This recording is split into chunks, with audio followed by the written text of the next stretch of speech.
நாம் கர்த்தருடைய வார்த்தைக்கு நேராக நாம் கடந்து செல்லலாம். நாம் வாசிப்போம். யோவான் எழுதின சுவிசேஷம் 14வது அதிகாரம் 14வது வசனத்தை ஒருவர் வாசிப்போம். யோவான் எழுதின சுவிசேஷம் 14வது அதிகாரம் 14வது வசனத்தை நாம் வாசிப்போம். If you shall ask anything in my name, I will do it. என் நாமத்தினாலே நீங்கள் எதை கேட்டாலும் அதை நான் செய்வேன். இப்பொழுது நாம் வாசிக்க கேட்ட இந்த வார்த்தை மூலமாக கர்த்தர் நம் ஒவ்வொரு இருதயங்களிலும் பேசும்படியா நாம் ஜெபிப்போம். எங்கள் அன்பின் இயேசுவே, நாங்கள் உம்மை துதிக்கிறோம், ஸ்தோத்தரிக்கிறோம். கர்த்தாவே, ஆண்டவரே ஸ்தோத்திரம். சமூகத்துக்கு முன்பாக ஆண்டவரே நாங்கள் ஒவ்வொருவரும் தாழ்மைப்படுகிறோம். கர்த்தாவே ஸ்தோத்திரம். ஆண்டவரே கர்த்தாவே, நீங்க பேசுங்க. வாசிக்க கேட்ட இந்த வார்த்தை மூலமாக கர்த்தாவே ஒவ்வொரு இருதயங்களிலும் வார்த்தையாகிய தேவன் நீங்க பேசுங்க, ஒவ்வொருவரையும் உயிர்ப்பியுங்க. கர்த்தாவே உம்முடைய வார்த்தைகளுக்கு ஒவ்வொரு இருதயங்களிலும் கர்த்தாவே ஆண்டவரே உம்முடைய வசனத்துக்கு திறந்திருப்பதாக. ஆண்டவருடைய வார்த்தை ஒவ்வொரு இருதயத்திலும் உள் பிரவேசித்து ஆண்டவரை கிரியை செய்யட்டும். ஆண்டவருடைய வார்த்தை ஒவ்வொருவரையும் வார்த்தை மூலமாய் ஆசீர்வதிங்க. நீங்க பேசுங்க, நாங்கள் கேட்கிறோம். இயேசு கிறிஸ்துவின் மூலமாய் வேண்டிக் கொள்கிறோம் எங்க நல்ல பிதாவே, ஆமென். நம்ம சத்தத்தை உயர்த்தி ஹல்லேலூயா. கர்த்தருடைய பரிசுத்த நாமத்திற்கு மகிமை உண்டாகட்டும். நாம் வாசிக்க கேட்ட அந்த வசனத்துல, என் நாமத்தினாலே நீங்கள் எதை கேட்டாலும் அதை நான் செய்வேன் என்று இயேசு கிறிஸ்து இந்த வார்த்தையிலே சொல்லுகிறதை நாம் பார்க்கின்றோம். கர்த்தருக்கு ஸ்தோத்திரம். தேவ சமூகத்துல நாம் ஒவ்வொருவரும் ஒவ்வொரு தேவைகளுக்காக நாம் வந்திருக்கலாம்.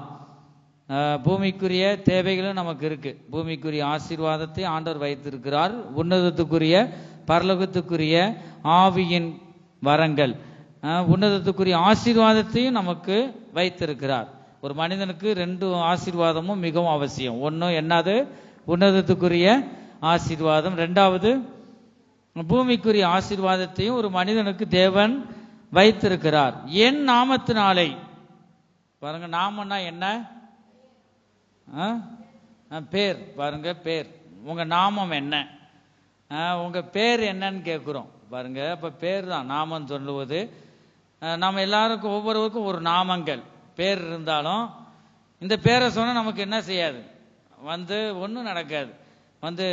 சரீரத்தில் பலவீனமா இருந்தால் மறுபடியும் தாக்கிரும். ஒரு யாராவது என் நாமத்தை கூட சொல்லி பாருங்க, ஒன்றும் வசனம் என்ன சொல்லுது? இந்த பூமியில் உள்ள மேலான எல்லாருடைய மேலான நாமம் தான் இயேசுவின் நாமம் என்று வேதம் சொல்லுகிறது. என் நாமத்தினாலே கேளுங்க. இயேசு கிறிஸ்து அதைத்தான் சொல்றார். என் நாமத்தினால நீ கேள், நீ கேட்டுக்கொண்டதை தர நான் வல்லமையுள்ள தேவனாய் இருக்கிறேன் என்று சொல்றார்.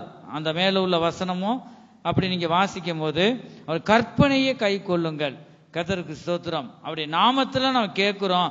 என் நாமத்துல பிள்ளை கேட்டுருச்சு, நம்ம மகன் கேட்டுட்டான், சரி, அந்த தேவையை தாரார். அதை பெற்றுக்கொண்டு நம்ம அசட்டை பண்ணி தேவனை தேடாதபடிக்கு நம்ம தேவை தான் கிடைச்சிருச்சே, இதெல்லாம் தேவை கிடையாது. பூமிக்குரிய இதெல்லாம் ஒரு அதிசயம் கிடையாது.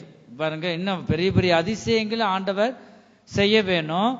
சரீரத்துக்குரிய ஒரு சுகத்தை ஆண்டவர் தாரார், அது ஒரு நன்மை, விடுவிச்சிட்டாரேன்னு சொல்லிட்டு நம்ம பின்வாங்கி போகக்கூடாது.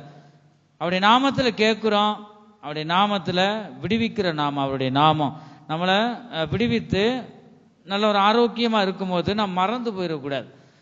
ஆகவே மற்றும் நம்ம கேட்க வேணும். எத்தனையோ காரியம் இருக்கு. இயேசுவின் நாமத்துல நீங்க கேட்கும் போது அந்த வாசிக்கிறோம். எப்படி? என் நாமத்தினாலே நீங்கள் எதை கேட்டாலும், எதை கேட்டாலும், இந்த இடத்துல அதான் பார்க்கிறோம். நீ எதை கேட்டாலும் நான் தருவேன். தேவனுடைய சித்தத்தின்படி நாம் கேட்க வேண்டும். கர்த்தருக்கு ஸ்தோத்திரம். யோவான் எழுதின 1ஆம் நிருபம் 5வது அதிகாரம் 13லிருந்து 15 வரை நாம் வாசிக்கிறோம். 1 யோவான் எழுதின 1ஆம் நிருபம் 5வது அதிகாரம் 13லிருந்து 15 வரை. உங்களுக்கு நித்திய ஜீவன் உண்டென்று, உங்களுக்கு நித்திய ஜீவன் உண்டோ என்று நீங்கள் அறியவும் தேவனுடைய தேவகுமாரனுடைய நாமத்தின் மேல். யாருடைய நாமத்துல? தேவகுமாரன், தேவனுடைய, இந்த பிதா இருக்காரு, அவருடைய குமாரன் இயேசு கிறிஸ்து, அவருடைய நாமத்தின் மேல் நீங்கள் விசுவாசமா இருக்கவும். விசுவாசமா இருக்கணுமாங்க. பாருங்க, இந்த பிதாவாகிய தேவன் அவருடைய குமாரனை இயேசு கிறிஸ்துவ அவருடைய நாமத்துல விசுவாசம் இருக்கிறவர்கள் தான் நம்ம இந்த வேம்பார் சபையில் அநேகர் வராங்க. அதுல இந்த வார்த்தையை பிடிச்சுக்கிடுவாங்க. பாருங்க, இயேசுவி நாமத்துல ஜெபம் பண்ணா அந்த காரியம் என் குடும்பத்துல நடக்கும், நான் நம்பி வந்த காரியத்தை கர்த்தர் நிறைவேற்றி தருவார். இந்த விசுவாசம் உடையவர்களுக்கு தான் நம்ம சபையில எத்தனோ அதிசயத்தை நடந்ததே நம்ம கண்ணால பார்த்தோம். கர்த்தருக்கு ஸ்தோத்திரம். நம்பணும் அவருடைய நாமத்துல. நம்ம இந்த இடத்துல பார்க்கிறோம், தேவ குமாரனுடைய நாமத்தின் மேல் நீங்கள் விசுவாசமா இருக்கவும். தேவ குமாரனுடைய நாமத்தின் மேல் விசுவாசமா இருக்கிற உங்களுக்கு இவைகளை எழுதுகிறேன். உங்களுக்கு இதை விசுவாசம் இல்லாதவங்களுக்கு எழுதல, விசுவாசமா இருக்கிற உங்களுக்கு நான் எழுதுகிறேன் என்று ஆண்டவர் சொல்றாரு. அடுத்த வசனம், நாம் எதையாகிலும் அவருடைய சித்தத்தின்படி கேட்டால். எப்படி கேட்கணுமா? அவருடைய சித்தத்தின்படி கேட்கணும். அவருடைய சித்தம் இல்லாம நீ ஜபத்துல ரெண்டு கட்டு பீடி வேணும் உன் நாமத்துல நான் கேட்கிறேன், வேற என்ன இருக்கு? அவங்க பிடிச்சது ஏகப்பட்ட காரியம் இருக்கு, இது தேவனுக்கு பிடிக்குமா? பிடிக்காது. அவருடைய சித்தத்தின்படி கேட்கணும். அதான் இந்த வேதம் சொல்லுது. எல்லாம் என் நாமத்தினால நீ எதை கேட்டாலும் தருவேன்னு சொன்னார். எதை கேட்டாலும் தருவாரே. நிறைய பேர் அவர் நாமத்துல கேட்டுருவாங்க. பாருங்க, ஜெபிக்கிறத இந்த ஜெபத்துல அநேகர் நாம் பார்க்கிறோம். வேதத்திலே அப்படி பழைய ஏற்பாட்டுல நாம் பார்க்கிறோம். அப்படி ஜெபம் பண்ணவங்க கர்த்தருக்கு ஸ்தோத்திரம். தனக்கு தேவைக்காக, தேவனுக்கு அது பிடிக்காதுன்னு தெரியாது. கோட்ரு தாங்க, உங்களுடைய நாமத்துல கேட்கிறேன். பீடி சீரட்டை தாங்க. ரெண்டாவது, நான் விரும்புறேன் ஆண்டவருக்கு எது பன்னிக்கறியெல்லாம் சாப்பிட்றத விரும்ப மாட்டேன், ரத்தத்தை கீழே விட்டுறணும். ஆனால் ரத்தம் எனக்கு பிடிக்கும், உங்களுடைய நாமத்துல கொடுங்க. தருவாரா? தரமாட்டார். ஆனா ஒண்ணு, நம்முடைய பேர் ஜீவ புஸ்தகத்துல அவர் எல்லைக்குள்ள இருந்து அவர் நமக்குள்ள ஆளுகை செய்தா இப்படிலாம் ஜெபம் பண்ண மாட்டாங்க. இப்படி கேட்கும் போது அவங்களும் பெற்றுக்கொள்வாங்க. யாரு தருவா? பிசாசு தருவான் என்று வேதம் சொல்லுகிறது. கர்த்தருக்கு ஸ்தோத்திரம். ஆகவே என் இஷ்டத்தின்படி, என்னை சார்ந்து ஜீவிக்கிறவர்களுக்கு என் இஷ்டத்தின்படி நான் தருகிறேன். சகலமும் என் கையில, இந்த உலகமே எனக்கு ஒப்பு கொடுக்கப்பட்டிருக்கு. என்னுடைய இஷ்டமானவனுக்கு நான் என்ன செய்றேன்? தருவேன் என்று பிசாசு சொல்றான். பாத்தீங்களா எவ்வளவு ஒரு தைரியம். அப்ப நம்ம கேட்கும் பிசாசும் தருவான். அதுவும் சமாதானம் இருக்காது, நித்திய ஜீவனுக்குள்ளாக கொண்டு போகாது. அப்படி நாமத்துல, இயேசுவின் நாமத்தில் நீங்க கேட்டீங்கன்னா பிசாசாலையும் முடியாது, மனுஷரால முடியாது, முடியாத காரியம் ஆண்டவருடைய நாமத்துல இருக்கு.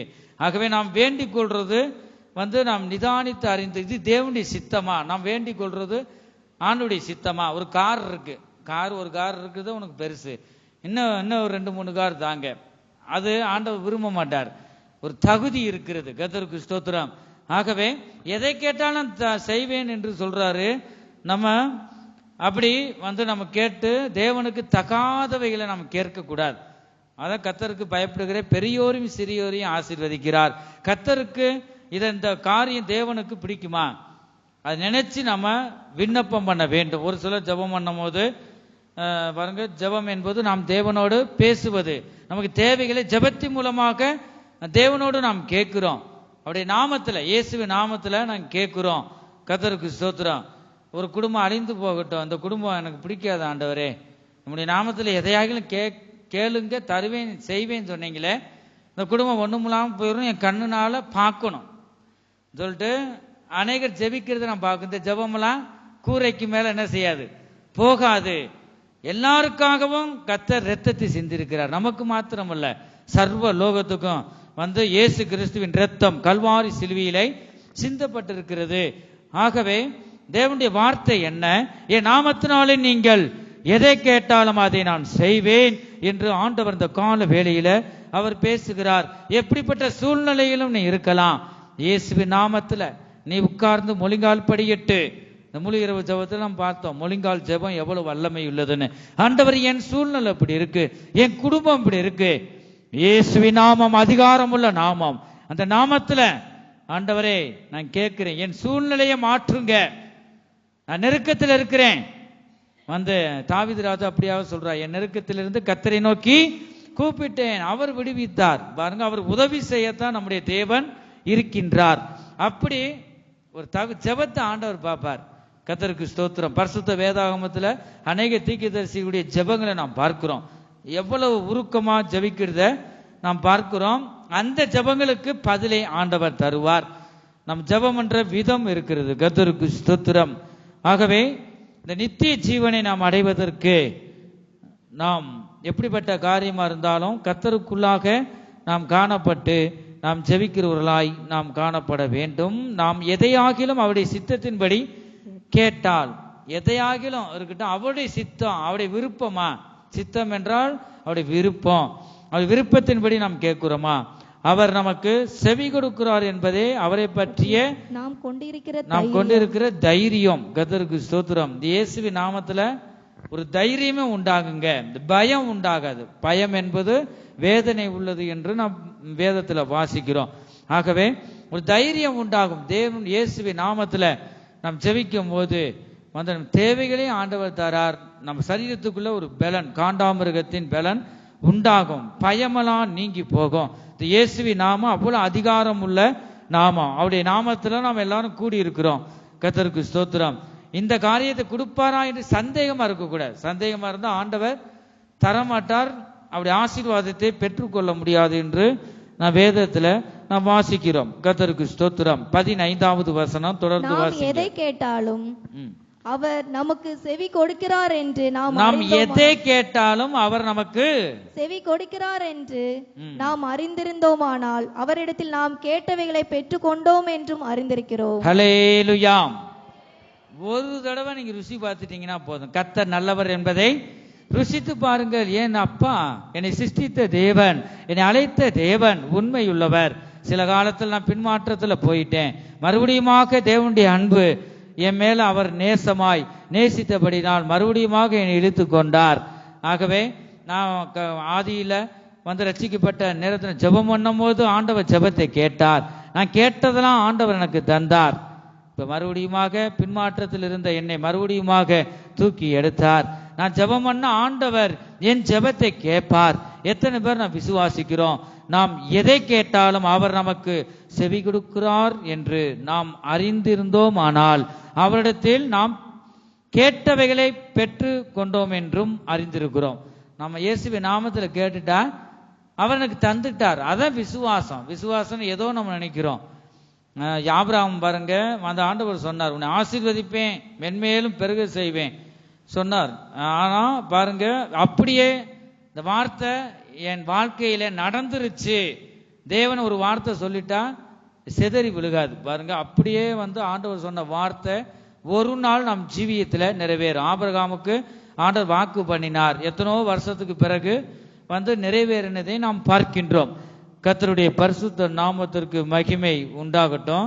அதுபோல அவருடைய நாமத்துல நான் நம்பிக்கை அவருடைய சமூகத்துல வச்சுட்டேனா, இயேசுவின் நாமத்துல நாம் விண்ணப்பம் பண்ணும் போது ஜெபத்தை கேட்க, எப்படிப்பட்ட முடியாத காரியம், பெரிய பெரிய காரியமா இருந்தாலும் கர்த்தர் தருவார். இயேசுவின் நாமத்துல, என் நாமத்துல நீ கேட்டுட்டியே, நாமத்துல கேட்ட தருவாங்களா இல்லையா? கர்த்தர் வந்து நிச்சயம் தருவார். ஒரு கடைக்கு போகும்போது வந்து நம்ம பேர் சொல்றோம், இன்னாரு மகேந்தன் நானு, அவரு எங்க அப்பா தான் கடையில வாங்கிக்க சொன்னாரு, கொடுக்குறீங்களா? ஒரு பொருள் கடனை வாங்கக்கூட, உதாரணத்துக்கு நான் சொல்றேன் பாருங்க. அந்த மாதிரி வந்து சொல்லும் போது அவங்க இன்னார் மகனா, சரின்னா அவங்க தகப்பன் வந்து நல்லா நேர்மையானவர், அவர் கரெக்டா இருக்கும்.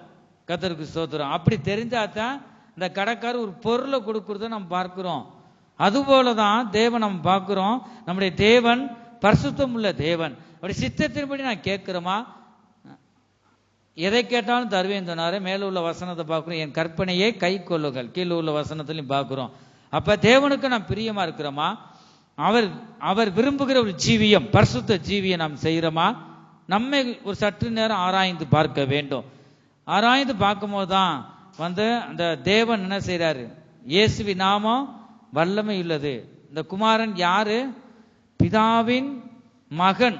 ஆகவே இந்த அங்கிருந்து தேவனிடத்திலிருந்து சகல அதிகாரமும் இயேசுவுக்கு, குமாரனுக்கு பிதாவாகிய தேவன் கொடுத்திருக்கிறார். கர்த்தருக்கு ஸ்தோத்திரம். என்னென்ன சகல அதிகாரமோ அப்ப அந்த பொருளை இயேசுவின் நாமத்தில் நாம் கேட்கும் போது ஆண்டவர் தருகிறார். கர்த்தருக்கு ஸ்தோத்திரம். ஆகவே இந்த விசுவாசத்தோடு நாம் கேட்க வேண்டும். அப்படி நம்ம கொடுக்கிறவர் நேர்மையானவர், உண்மை உள்ளவர், பரிசுத்தம் உள்ளவர்.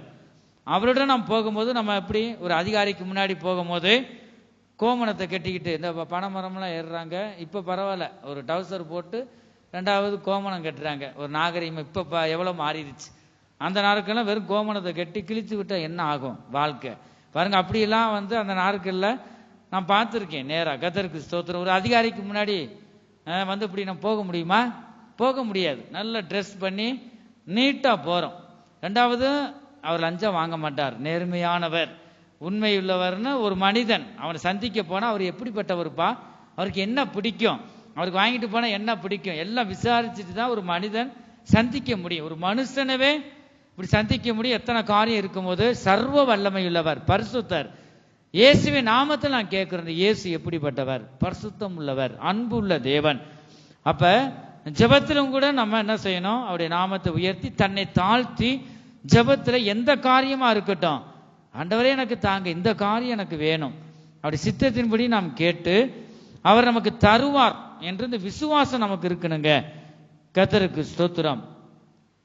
நாம் வாசிக்கிறோம் யாக்கோபு எழுதின பொதுவான நிருபம் 1வது அதிகாரம் 6வது வசனத்தையும் 7வது வசனத்தையும் நான் வாசிக்கும் பொழுது, ஆனாலும் அவன் எவ்வளவாகிலும் சந்தேகப்படாமல், ஆனாலும் அவன் எவ்வளவாகிலும் ஜெபம் பண்ணும் போது சந்தேகம் வரக்கூடாது. சந்தேகப்படாமல் விசுவாசத்தோட கேட்க கடவன். எப்படி கேட்கணுமா? விசுவாசத்தோடு கேட்க கடவன். நான் விசுவாசத்தோடு நான் கேட்ட ஆண்டவர் தருவார் சொல்றவங்க சத்தத்தை உயர்த்தி சொல்லுங்க, ஹல்லேலூயா. ஆகவே ஆண்டவர் தருவாருங்க. நம்ம மனிதனுடைய நாமத்துல நாம இல்ல, இந்த உன்னதமான தேவன், வானத்தையும் பூமியை நம்மளை சிருஷ்டித்த சர்வ வல்லமையுள்ள தேவன், அதிகாரமுள்ள இயேசுவின் நாமத்துல நாம் கூடி இருக்கிறோம். ஆகவே நாம் எப்படிப்பட்ட காரியமா இருந்தாலும் இந்த காரியத்தை இயேசுவின் நாமத்துல வந்துட்டேன், இயேசுவை நம்பி வந்துட்டேன், ஆனா அவர் என்னை விடுவிப்பார், இந்த காரியத்தை எனக்கு நிறைவேற்றி தருவார். நிறைவேற்றி தருகிற நாமம் தான் இயேசுவின் நாமங்க. என் ஜனங்கள் ஒருபோதும் வெட்கப்பட்டு போனதில்லை. வெட்கப்பட்டு தலை குனிந்து அவர் சமூகத்துக்கு வந்தவங்க ஒருபோதும் போனதில்லை. ஆனா விசுவாசம் இல்லாம நம்பிக்கை இல்லாதவங்க தான் அப்படி வெறுமையா போனதை நாம் பார்த்திருக்கிறோம் ஒவ்வொரு சபைகளிலும். கர்த்தருக்கு ஸ்தோத்திரம். விசுவாசத்தோடு இருக்கணுமா? அந்த இடத்துல அப்படிதான் நான் வாசிக்கிறோம், விசுவாசத்தோட கேட்க கடவன்.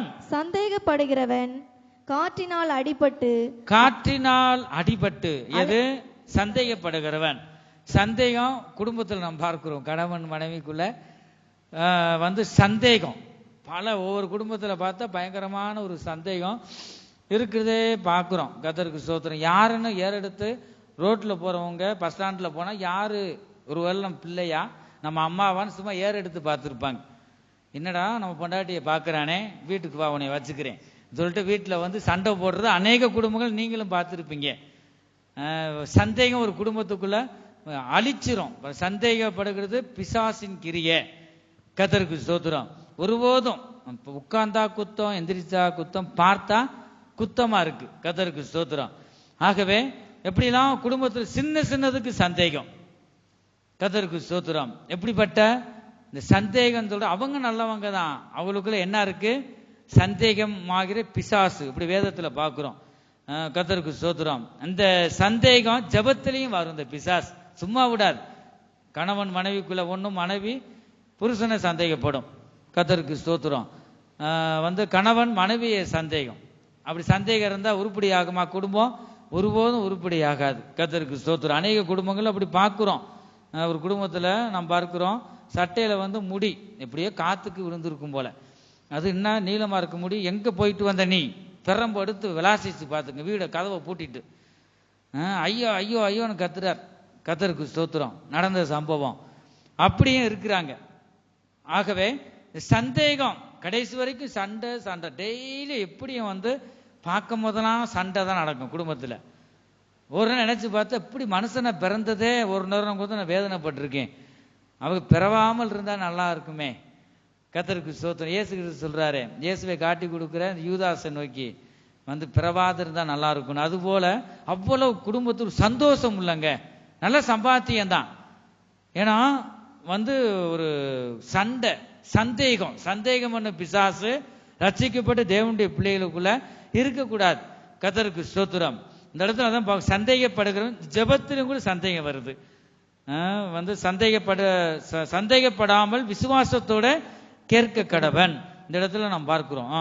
சந்தேகப்படுகிறவன் காற்றினால் அடிபட்டு அலைகிற கடலின் அலைக்கு ஒப்பாயிருக்கிறான். காற்றினால சல்லுன்னு வரும் அலை, மறுபடியும் போகும், மறுபடியும் வரும்.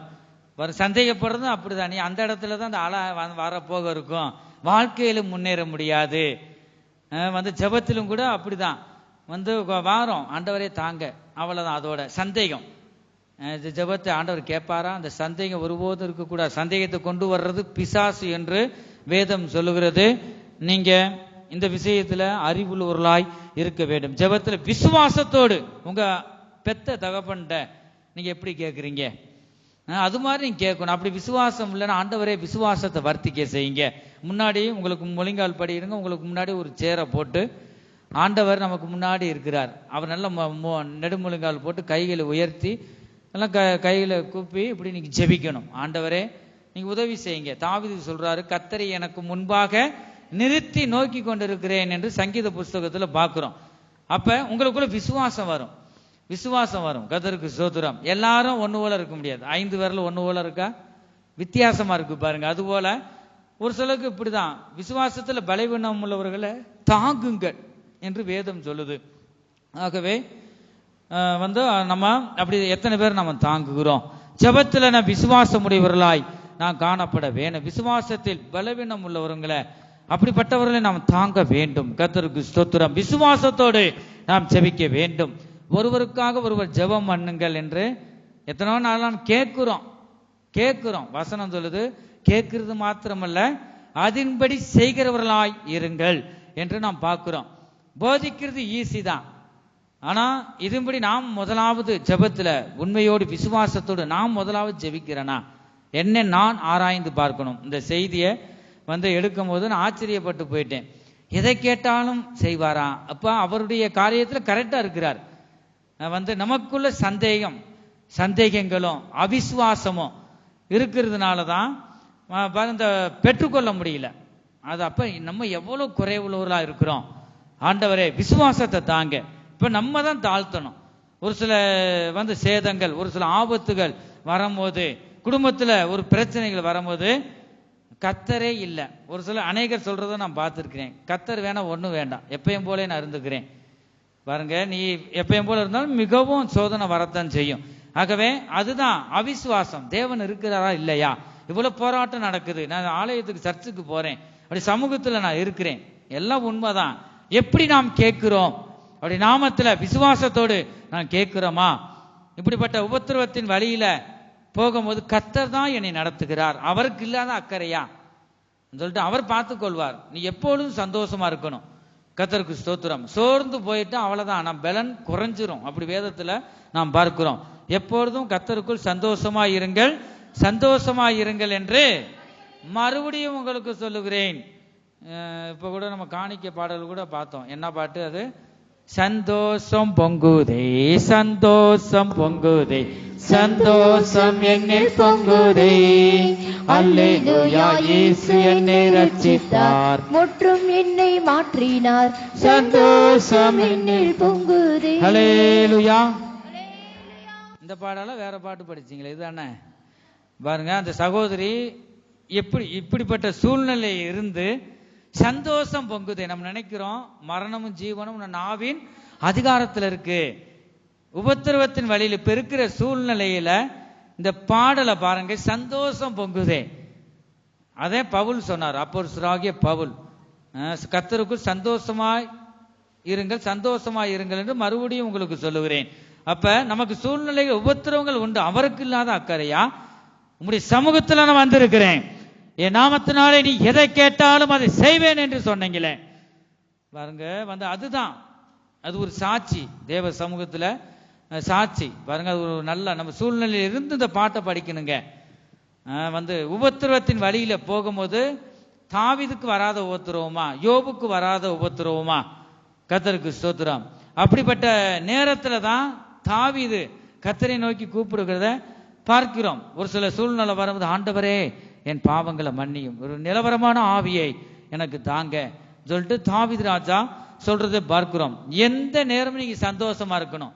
உபத்திரங்கள் வரும்போது எப்படி நான் அப்படி இருக்க முடியும் சொல்லிட்டு உபத்திரங்கள் வரும் பழிக்கு பழி என்ன செஞ்சிடக்கூடாது, வாங்கிடக்கூடாது. உங்க சத்துருக்களுக்காக, உங்க துன்பப்படுத்துவர்களுக்காக ஜெபம் பண்ணுங்கள் தான் வேதம் சொல்லுகிறது.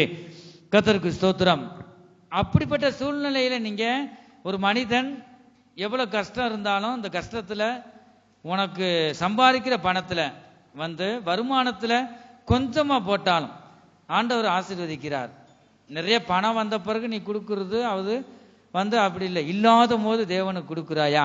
நீ துன்பப்படும் போது சந்தோஷம், தேவனுடைய சமூகத்திலிருந்து உனக்குள்ள ஒரு சந்தோஷம் வருதா? கவலை நினைச்சீங்கன்னா பலவீனம், வியாதிகள் வரும். நீங்க எப்பொழுதும் சந்தோஷமா இருக்கணும். கர்த்தருடைய கரத்துல நீங்க கொடுத்துட்டீங்க, அவருடைய நாமத்துல நான் ஜெபம் பண்ணிட்டேன், அவர் தருவார். அந்த ஒரு நிச்சயத்தோடு எப்பொழுதும் நீங்கள் காணப்பட வேண்டும். அப்படிப்பட்டவர்கள் பெற்றுக்கொள்கிறார்கள் என்று நாம் பார்க்கிறோம். அந்த இடத்துல பார்க்கிறோம், காற்றினால் அடிபட்டு அலைகிற கடலின் அலைக்கு ஒப்பாயிருக்கிறான், ஒன்றும் பெற்றுக்கொள்ள முடியாது. 7வது வசனம். அப்படிப்பட்ட மனுஷன் எப்படிப்பட்டவன்? சந்தேகப்படுகிறவன். அப்படிப்பட்ட மனுஷன் தான் கர்த்தரிடத்தில் எதையாகிலும் பெறலாம் என்று பெறலாம் என்று என்ன செய்யக்கூடாதான்? சிந்தையில நினைவுல கூட நீ வைக்க வேண்டாம், கர்த்தர் தரமாட்டார் என்று தெளிவாக இந்த வசனம் சொல்லுது. சந்தேகப்பட்டு ஜெபத்துல ஒருபோதும் கேட்க கூடாது. கர்த்தருக்கு ஸ்தோத்திரம். அந்த நாட்கள்ல மரித்தவங்களை இயேசு கிறிஸ்துவின் நாமத்தினால எழுப்புனாங்க. இப்ப இந்த நாட்கள் என்ன செஞ்சிருப்போம்? விசுவாசிகளும் ஊழியர்களும் அந்த நாட்கள்ல அவ்வளவு மரித்தோரெல்லாம் எழுப்பியிருக்காங்க. வேதம் சொல்லுது, விசுவாசம் இருந்தா எதையாகிலும் அப்படி நாமத்துல எப்படிப்பட்ட காரியமா இருந்தாலும் மரித்தோரு கூட எலும்பு செய்யும். இந்த இயேசுவின் நாமம் அதிகாரம் உள்ள நாமம். நம்ம ஜெபம் பண்ணும் போது இது நடக்குமா நடக்காதா அப்படி நாமத்தை சொல்லிட்டோம், செத்தவை எந்திரிக்கலைன்னா நம்ம வெக்கப்பட்டு போயிடுவோம். அப்படி சந்தேகம் வரக்கூடாது. நமக்கு சந்தேகம் வந்துட்டா அவ்வளவுதான். இந்த மரித்தவன் செத்த மாணிக்க மரித்தது மரித்தவனா தான் இருப்பான், எந்திரிக்க முடியாது. ஆகவே இவங்களுக்கு இல்லை, சுகம் இல்லாதவங்களா இருந்தாலும் ஜெபம் பண்ணணும், சந்தேகம் வரக்கூடாது. கர்த்தருக்கு ஸ்தோத்திரம். இந்த பெரிய சாயம்புரத்திலிருந்து வந்திருக்கிற பாக்கியா பாருங்க, அது பல்லு தான் தெரிச்சு ஆன்னு பாருங்க, வாய்க்குள்ள என்ன போனாலும் தெரியாது, பல்லு தான் தெரியுதுங்க. இருந்து இங்க கூட்டு வந்துட்டாங்களே ஜெபம் பண்றதுக்கு, அது அப்படியே சாகுற மாதிரி கிடக்கு. நான் பயந்து போனேன்.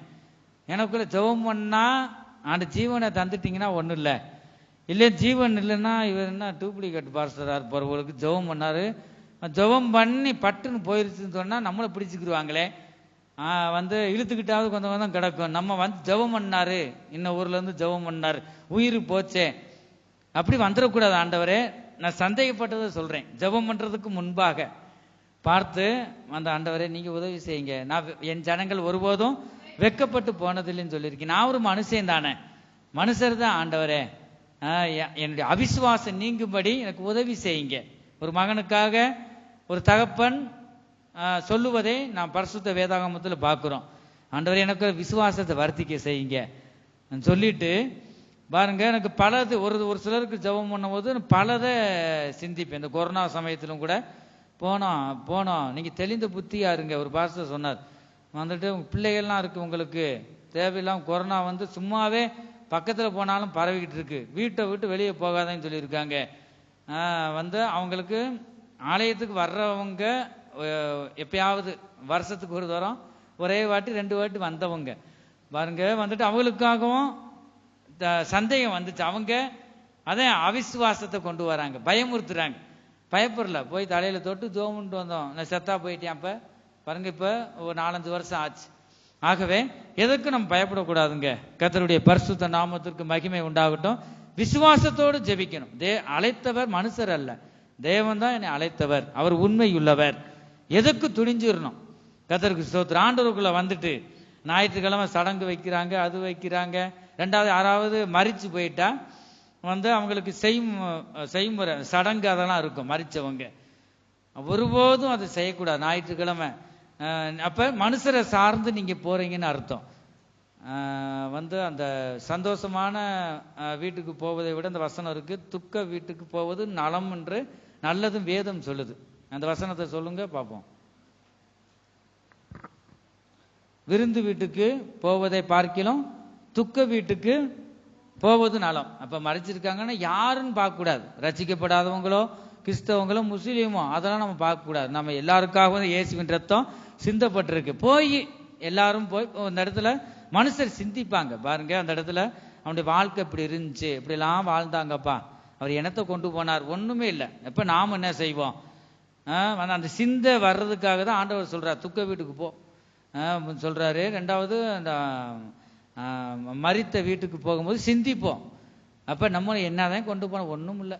என்னடா ஆண்டவருக்கு நான் உண்மையாக நாம் போய் அவரை ஆராதிப்போம், ஓய்வு நாள் ஆசரிப்போம்.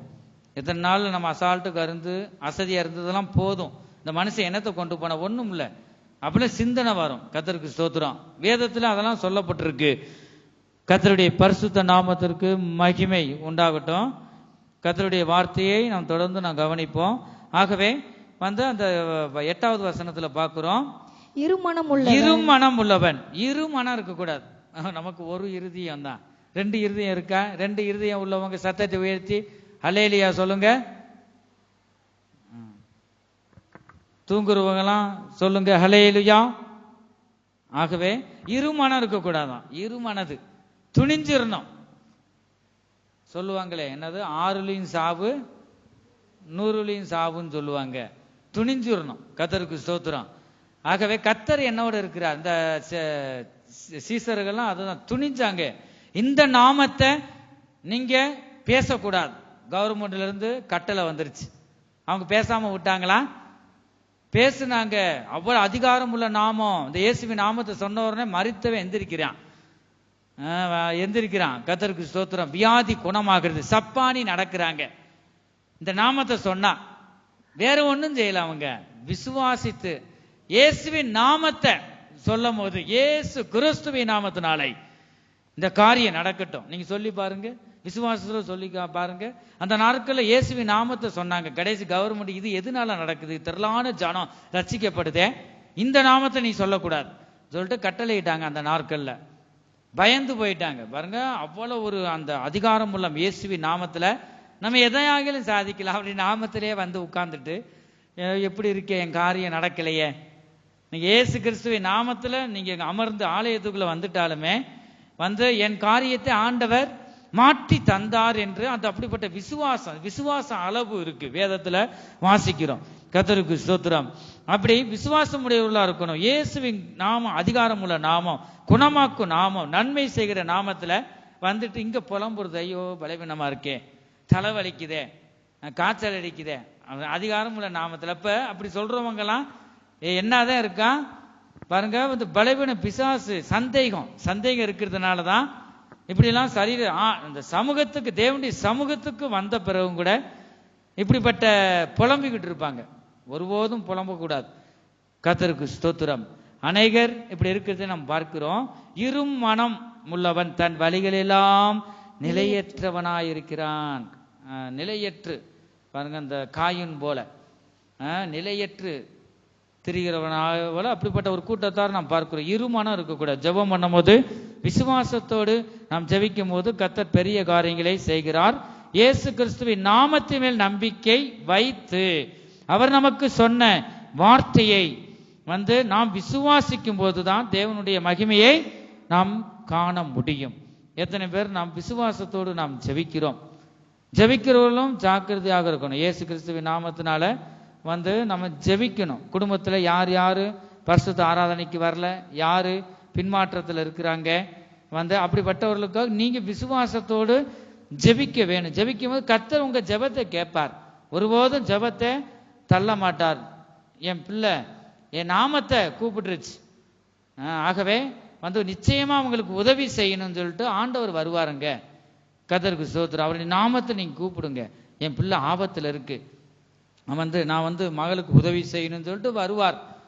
கர்த்தருடைய பரிசுத்த நாமத்திற்கு மகிமை உண்டாகட்டும். இயேசுவின் நாமத்தில் வந்து வல்லமை உண்டு. நம் பாவங்களை மன்னிக்கும் நாமம் இயேசுவின் நாமம் என்று நாம் பார்க்கின்றோம். 1 யோவான் 2வது அதிகாரம் 12வது வசனத்துல நாம் வாசிக்கும் போது, பிள்ளைகளை அவருடைய நாமத்தின் நிமித்தம் உங்கள் பாவங்கள் மன்னிக்கப்பட்டிருக்கிறதுனால் உங்களுக்கு எழுதுகிறேன். கர்த்தருக்கு ஸ்தோத்திரம். அந்த இடத்துல நாம் பார்க்கிறோம். ஆகவே அப்போஸ்தலர் நடபடிகள் 10வது அதிகாரம் 43வது வசனத்துல பார்க்கிறோம்.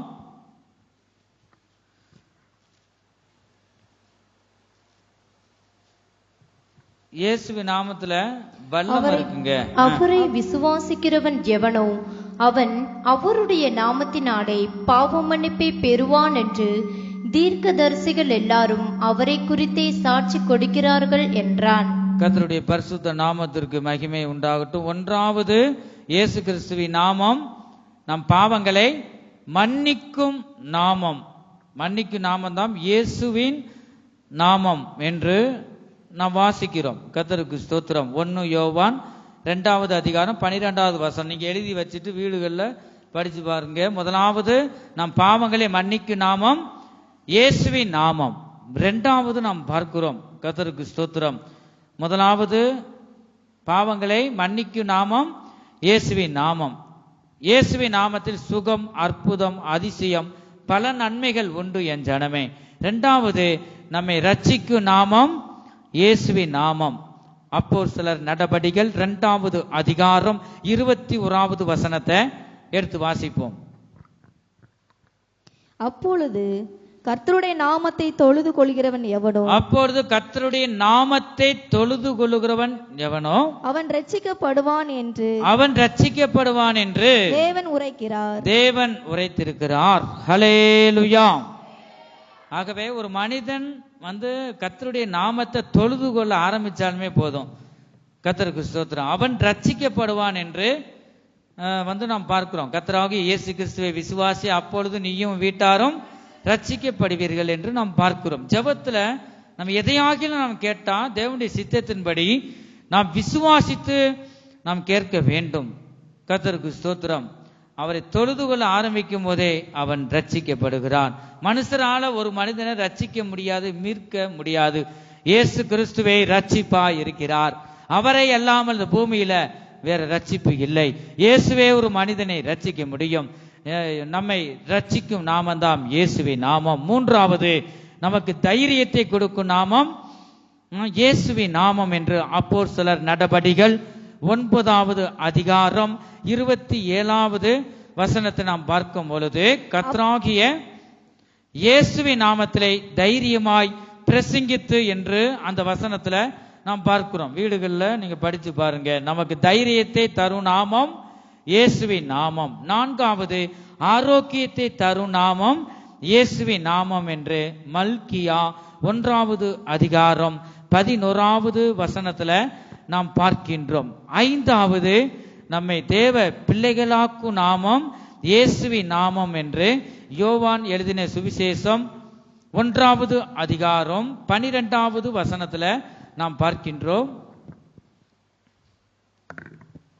அவருடைய நாமத்தின் மேல் இயேசு கிறிஸ்துவின் நாமத்தின் மேல் விசுவாசம் உள்ளவர்களாய் அவரை ஏற்றுக்கொண்டவர்கள் எத்தனை பேர்களோ அத்தனை பேர்களும் தேவனுடைய பிள்ளைகளாகும்படி அவர்களுக்கு அதிகாரம் கொடுத்தார். ஹல்லேலூயா. அவருடைய நாமத்துல நீங்க விசுவாசம், நீங்க தேவ சமூகத்துக்கு வந்தது நல்லதுதான். இன்னைக்கு உங்க விசுவாசம் யார் மேல இருக்கு? உங்க நம்பிக்கை யார் மேல இருக்கு? ஊழியக்காரர் மேல இருக்கா, இல்லைன்னா வேற பெரிய பெரிய ஊழியர் மேல இருக்கிறதா? யார் மேல உங்க நம்பிக்கை இருக்கு? இயேசு கிறிஸ்துவை நாமத்தின் மேல் உங்க நம்பிக்கை இருக்க வேண்டும். அப்படிப்பட்டவர்களை தான் வந்து ஜெயிக்க முடியும் என்று எபிரேயருக்கு எழுதின நிருபத்துல நாம் பார்க்கின்றோம். கர்த்தருக்கு ஸ்தோத்திரம். ராஜ்யங்களை ஜெயித்தார்கள், சிங்கங்களின் வாய்களை அடைத்தார்கள் என்று அந்த இடத்துல நாம் பார்க்கிறோம். விசுவாசம் முக்கியம். கர்த்தருடைய பரிசுத்த நாமத்திற்கு மகிமை உண்டாகட்டும். இயேசுவின் நாமமே அதிசயமானது, வல்லமை உள்ளது, பரிசுத்தம் உள்ளது என்று நாம் பார்க்கிறோம்.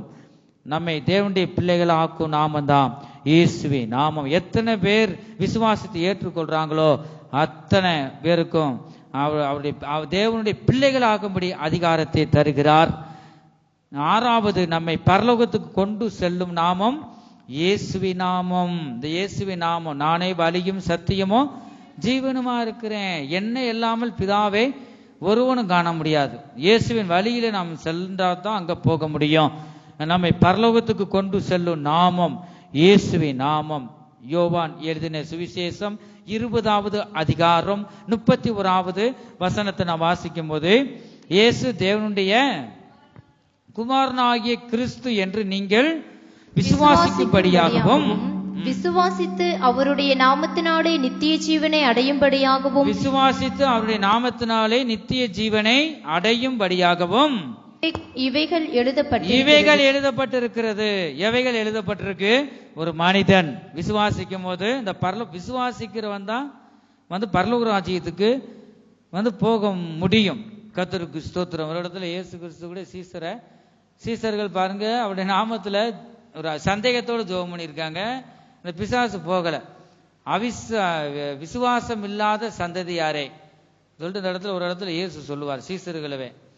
ஆகவே எத்தனை நாள் உன்னோட நான் இருப்பேன் சொல்லிட்டு இயேசு கிறிஸ்து சொல்லுவதை பார்க்கிறோம். ஆகவே அவிசுவாசம் நமக்குள்ள வரக்கூடாது. அந்த பரலோக ராஜ்யத்தை நம்ம அடையணும், நித்திய ஜீவனை அடைய வேணும் என்றால் நமக்குள்ள என்ன வேணும்?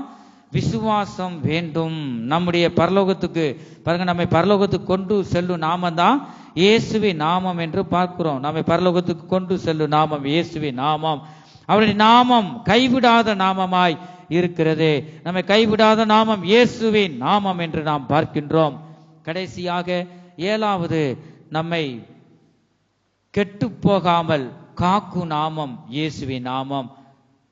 எத்தனோ தேவர்களும் இந்த பூமியில விழுந்து போன தேவதூதர்கள், பிசாசு பாருங்க எத்தனோ இருக்கு. ஆனா நம்முடைய தேவன் பரிசுத்தம் உள்ள தேவன்.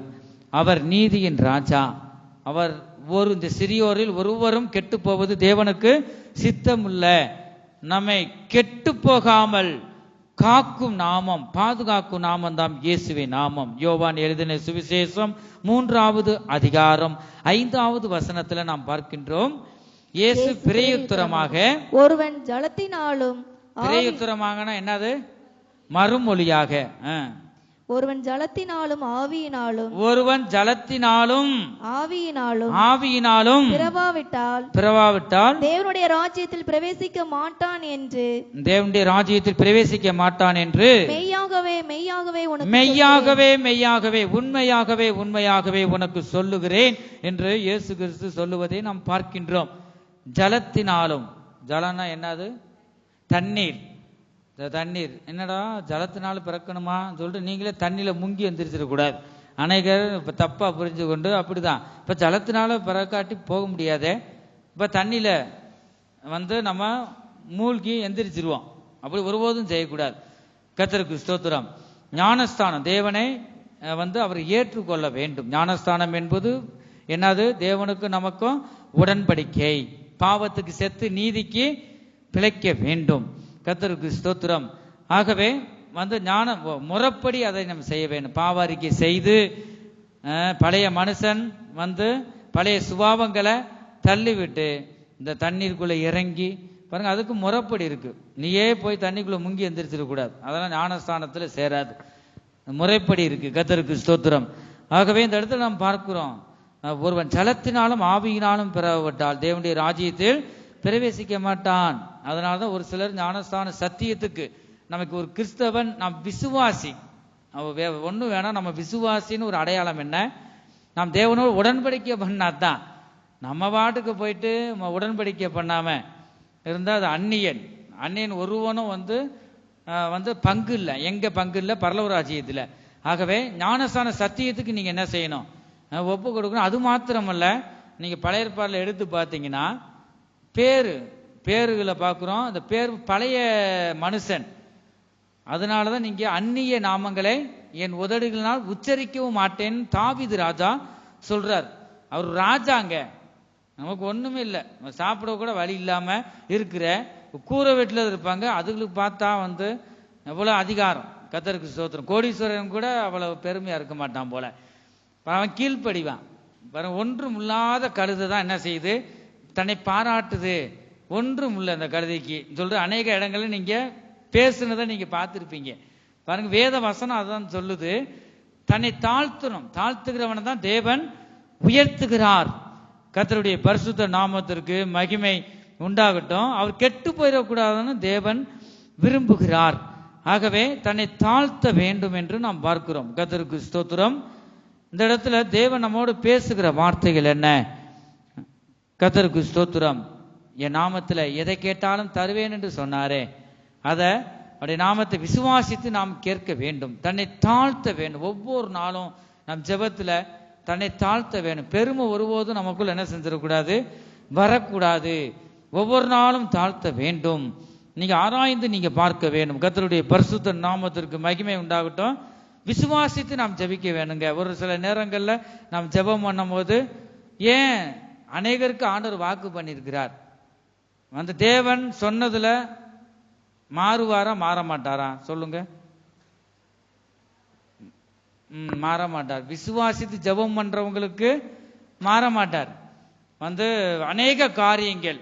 கர்த்தருக்கு ஸ்தோத்திரம். நான் சிறு வயதிலிருந்து ரட்சிக்கப்பட்ட பிறகுதான் நான் பிறந்தேன். பாருங்க, 50 வருஷம் முடிய போகுது.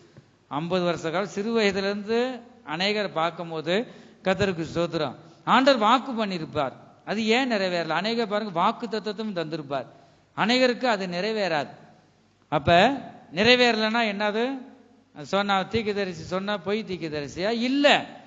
பாருங்க, அது இந்த வாக்கு தத்துவத்தின்படி நாம் நடக்கல, விசுவாசிக்கல, சந்தேகம். கர்த்தருக்கு ஸ்தோத்திரம். இந்த வேம்பாருக்கு வந்த பிறகு கூட அநேகருக்கு ஆண்டவர் வாக்கு பண்ணியிருக்கிறார். அதுல விசுவாசித்தவங்களுக்கு அற்புதம் அதிசயம் நடந்துச்சு. அவிசுவாசம் உள்ளவர்களுக்கு, அவருடைய வார்த்தை ஏற்றுக்கொள்ளாதவர்களுக்கு ஒன்றும் இல்லை. சந்தேகப்படுறவங்களுக்கு இன்னி வரைக்கும் நடக்கல. வேதம் சொல்லுது. கடந்த நாட்கள்ல ஒரு செய்தியின் பகுதியில இந்த வசனத்தை வாசித்தோம். பழைய ஏற்பாடுல இருக்கு.